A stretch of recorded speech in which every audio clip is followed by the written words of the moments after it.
Everyone loves free internet, but would you give away your firstborn child just to stay connected to the World Wide Web? Well, some Londoners would, it seems. They signed up to do just that in an experiment organised by the Cybersecurity Research Institute.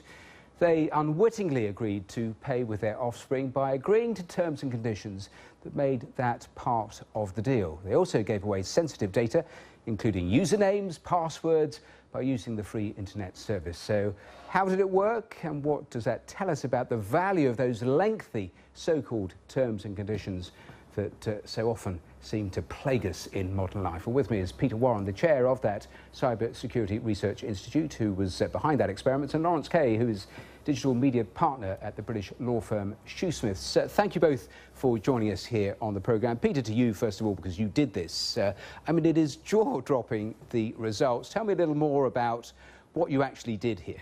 Well, essentially, we just put together this very, very simple piece of equipment. Costs less than £100. It's got a battery pack, a piece of technology that a lot of businessmen use with a dongle in it, and the Raspberry Pi with the Wi-Fi aerial. That then created this free Wi-Fi access point, and we put terms and conditions on it that were deliberately ridiculous, and lots of people signed up to those. And how explicit were you with those ridiculous things included within it, or were they hidden?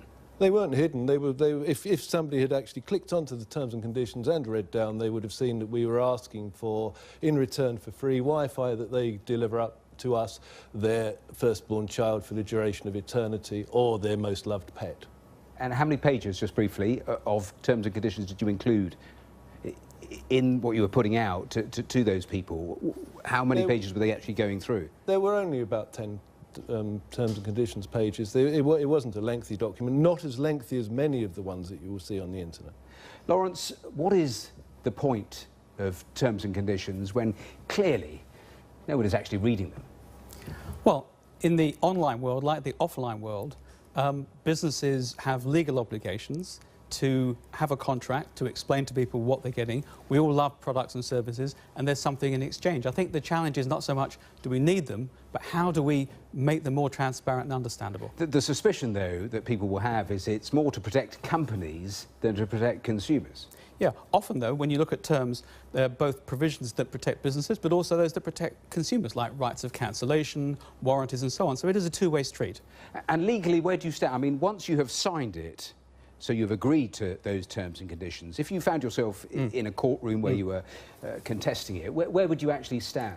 So basically, freedom of contract applies, contracts are binding, but the consumer has a lot of protection given by law. So if you have clauses that are distinctly unfair, a court would likely throw them out and not make them enforceable. Or indeed, there might be other reasons, as in this case, where a clause is void for public policy and the judge would never give effect to it. And would they take into account what any reasonable person would do if you have 6, 7, 8 pages of these impenetrable terms and conditions? Would that count in your favour, or would you be expected to simply go through it all and make sense of it all? Yeah.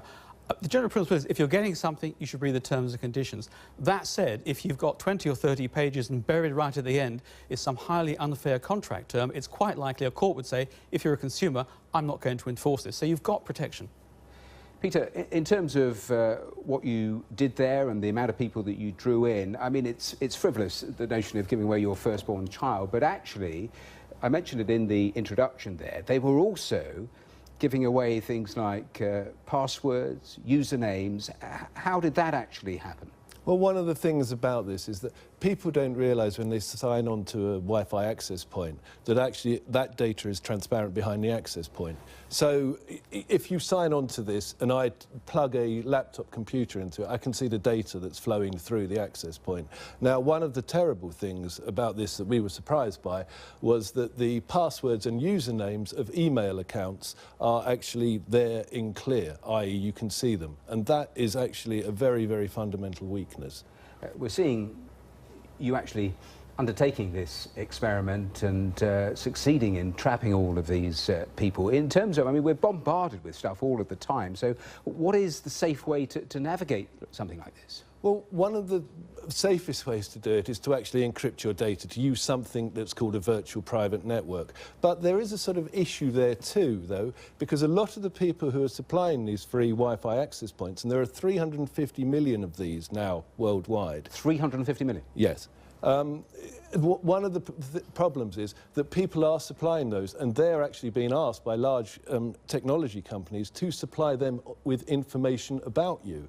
And that, again, is something that is in these terms and conditions that you probably may not be aware of. There is also a further, more fundamental and difficult point too, which is the mobile phone companies are also serving you up with a mixture of Wi-Fi and cellular, and you're not really aware of that. Laurence, quick final word. Is there any drive that you see of actually simplifying things? So it is not these raft of things that people find very difficult to actually make their way through. Is there any drive that you see that is actually making things Yes, simple? I think, Matthew, there is both coming from business and coming from legislators internationally and locally. Transparency is a really important principle, and I hope we'll see companies using techniques like highlighting the really key things at the beginning.